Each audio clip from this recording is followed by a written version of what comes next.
Women empowerment has been a never-ending battle since the 19th centuries or earlier. And as time passes, we've seen much progress indeed, especially when today world's information are just at our fingertips. You can simply Google and anything can be found. Now, did you Google this? In Malaysia, for the year 2019, women earn an average of 37,000 annually compared to men that earns 39,000 annually for the same job. Similarly, women only made up of 24.7% of legislature, senior officer, managerial positions compared to men that occupied 75.3%. And with that effect, the unemployment gaps for women is a lot higher as well. For those of you here, 20 to 24 years old, ladies, unemployment is at 12.4% compared to men, 6.6%. And for those of you who are slightly more senior, 25 to 29 years old, the unemployment gap is 6.6% compared to men, 2.3%. And with the current pandemic, matters are not getting any better. We've seen a huge rise in women being domestically abused, women who give up schools of education just for their family, women who sacrifice future jobs to take care of things at home. And all that in place, we never stop trying. We've seen many ladies and gentlemen voice up and speak up for what's right and what's true in this world of equality. And in Malaysia, we also have many key platforms like 30% Club, LinkedIn, Tulips Movement, and lady leaders making a stand like YB Hanayo, Farhan, Dato Nicole David, and many more. The list goes on and on. But today, I'm here to not talk about policies or world issues that seem so big for someone like us to solve, or a never-ending journey that we're going to keep fighting and fighting for. But I am here to share with you that out there somewhere, there is a young girl that hates the way she is because life was just unfair, or she was bullied by her peer because she had a different thinking, different mentality, different mindset. And it's so hard for her to find an identity of who she is. Similarly, out there, there's also a young boy who's always being teased because he cries, but no one knows that under those sleeves, he's being abused, or he's depressed, or he's upset, or he just couldn't find who he is. And he had to help back because everyone in society told him that, hey, men can't cry. So you eventually see that this young boy, young girl will grow up to what society say they should or should not do. Ladies, you need to be at home. Ladies, you gotta make sure you gotta get married or have kids. I've lost count of the countless time that people have said that, you know, by now you should be married. Have you ever thought about having children? No, you need to have a child. Similarly, like men. Men are providers of the family. Men need to provide. Men need to be strong. Men need to fix things. And so, at the end of the day, do we have the courage to be who we are? Do we have the strength to discover who we are because of what society say we should or should not do? And when we talk about this term, what's next for gender equality, or what's next for equality for that matter? How can we all do our part to build a nation that focuses on gender equality? Ladies and gentlemen, gender equality here is not talking about ladies' rights and men's rights as well. But we are talking about any human beings and individual rights as men and ladies to be able to live their life to the best that we can, the potential that we best that we can. So here's a personal story of mine that I'd like to share with you. My dad taught me a lot of things in life. So my dad grew up in a family of ladies, okay? So he has a sister, and then he had 3 daughters, myself and 2 sisters, plus my mom. And fun fact, our 2 dogs are female too. So my dad basically grew up or work or live in a life full of ladies, right? So while raising me and my sister, my dad has taught us many things about life. You know, in fact, we know how to take care of the plumbing, fix cars, and many things in between. But the one thing that my dad never ever taught us was that as ladies, you need to fight for your rights in a job or business. And some of you may think that, how can he not teach you that? I mean, it's such a huge part of life, right? But in fact, my dad always taught me or taught us that you need to earn your rights to succeed. And because of our parents' way of teaching us and raising us, my sisters and I grew up always working for our own achievements and success. In fact, we never let the thought that being a lady would hinder us from achieving the things that we want to do or work towards our dreams or goals. So when this was asked to me, Mallory, When we speak of gender equality, what is equality to you? The word that marries me or come to my mind immediately is the word empowerment. I remember some time back when I was in a conference for Women's Aid Organization, and I brought up this matter that another reason among many reasons why women get stepped on or put down is because of this word empowered. And the word empowered comes from the word confidence. It's because we grew up in time where or some of us grew up where we do not have enough confidence to voice out or speak or stand for our rights or even to know ourselves, to know our values, know what we stand for. And so for that said, when we don't have enough confidence to know who we are, what we fight for, stand for, or want in life, we can't make good decisions. And when we can't make good decisions, we cannot fully empower ourselves.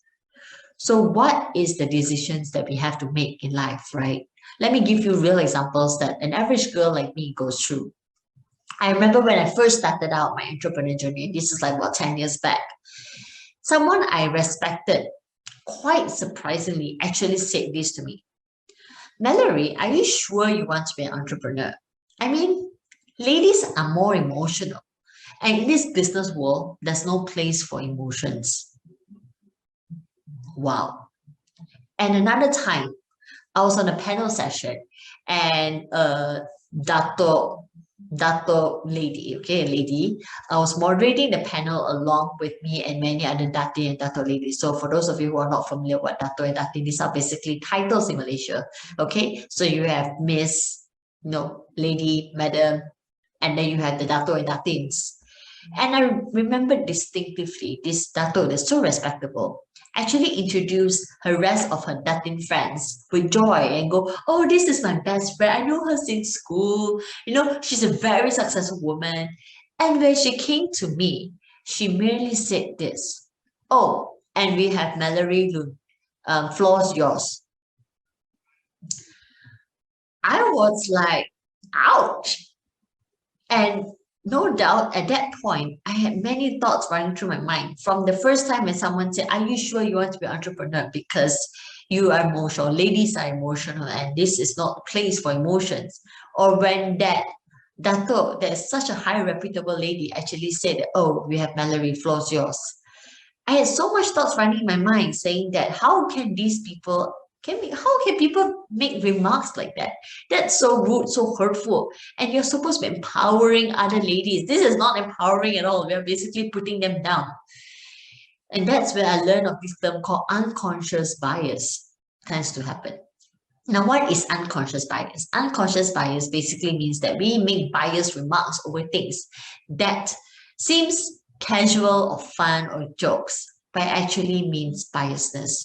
And in this case, it's definitely bias. And at that point, I had many decisions to make. One among key decisions are you either fight for it and say, how can you make something like that that was disrespectful? Or you can keep quiet and go, yeah, maybe they're right. You know, I am pretty emotional.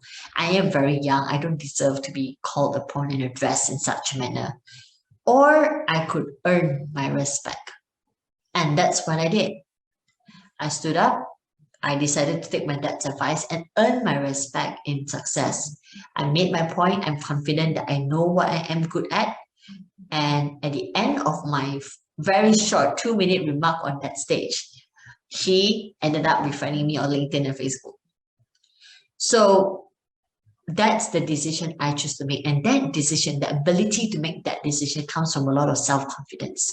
And when we have confidence in ourselves, who we are, whether you're male or female, lady, man, whether you are living in poverty or richness, the ability to empower yourself, to fight, to stand, to move, to work towards what's right for you in equality, you first got to have confidence. And with your confidence, you can make decisions that you want to make for yourself.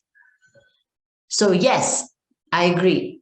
We don't choose where we're born. We don't choose the chapter 1 of our book. You're not born in an easy environment, but it's just chapter 1. And yes, you'll be emotionally and mentally traumatized over and over again, but that could be chapter 5 of your book. And if you've been passed of great opportunities, missed promotion simply because you're a lady, hey, that's chapter 10. So whether you want to choose to let such circumstances or environment shape you and how you live of this world, that's on you. And whether you want to choose your hand and say, I need help. Okay, I'm lost, I'm clueless, I need help. I need guidance to find who I am. Or you can sit down, lay back and go, I blame the world for everything that's happened to me. That's also on you. You can choose to lend a hand to a friend. Anyone on that panel session could have said, no, Mallory is somebody, give her a chance. Somebody could have said that, but nope, they decided to keep quiet.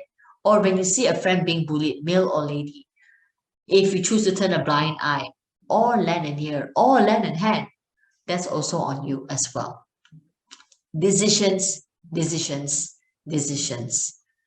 So in line with this year's International Women's Day theme, Choose to Challenge, is among all themes my favorite theme because for once, choosing to challenge is not about asking for policies to change, asking for world leaders to make a difference, but choosing to change or choosing to challenge is choosing to challenge yourself, ourselves.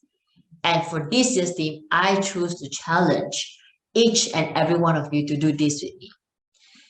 I want you right now with me, together in the audience, raise your hand if you have ever had a thought in your mind or a mindset or awareness that there is something about you that you need to change in order to rise up to be better. It could be your confidence, it could be a skill, it could be the way you think, it could be how you let environment affected you. It could be many things in your life. And here's my personal commitment. I choose to challenge myself by committing to be kind to myself because I'm such a perfectionist in life. Okay, I'm such a perfectionist that I get really upset at myself when things don't go right. But hey, we are people or creatures of control. We're going to control everything around us, right? It's so hard for us to be kind to ourselves. So I choose to challenge myself to be kinder to myself, to forgive myself for being imperfect and work towards being better rather than perfection. Now, once you've thought about that, I want you to share with a friend, put it on social media, type it in the chat, anything for that matter, because when you are not afraid to say what you choose to challenge for yourself, and if you are not afraid to say, I need to be better at this, if you are not afraid to admit that you are not perfect, you're only human, both ladies and men, you are not afraid to be judged. And when you are not afraid to be judged, you have found one of the greatest confidence ever to empower yourself. So with that said, the most important question that's been thrown again and again, what's next for gender equality? To be very honest, we have a long way to go because a lot of us here are still not empowered in ourselves yet. A lot of us here still do not have enough confidence to say what is equality to us. We can't ask equality if we don't even know what is equal for us. We don't even know what we need or what we want. So yes, we have a long way to go. But the beauty of it is that we all can focus on taking up one thing and challenge ourselves to be better every day. And once we can do that, we can in turn empower ourselves, empowers our fellow brothers and sisters and future children to be better versions of themselves. And if every one of us can think towards that this is equal and fair for different people or different circumstances or different groups or different genders, then we can have that ripple effect. And hopefully we won't need to wait 256 years for equality to be achieved, as per United Nations said. Finally, I always carry 3 words with me wherever I go. And these 3 words were taught to me by my parents and my dad as well. It's called just one more, or JOM for short. And my dad always say this, if every one of us can just focus on doing one thing extra, it could be simple as smile more, thank yourself more, be kind to yourself more, be grateful more, appreciate more, work more, study more, practice more. One thing, anything extra, we are already better tomorrow or today than we were yesterday. And with that said, this is my final challenge to all of you. Whatever it is that you are choosing to challenge, take one step at a time and just do one thing extra. You will definitely be working towards a better tomorrow. So what's next for gender equality, ladies and gentlemen? That, my friends, is entirely up to you. Thank you.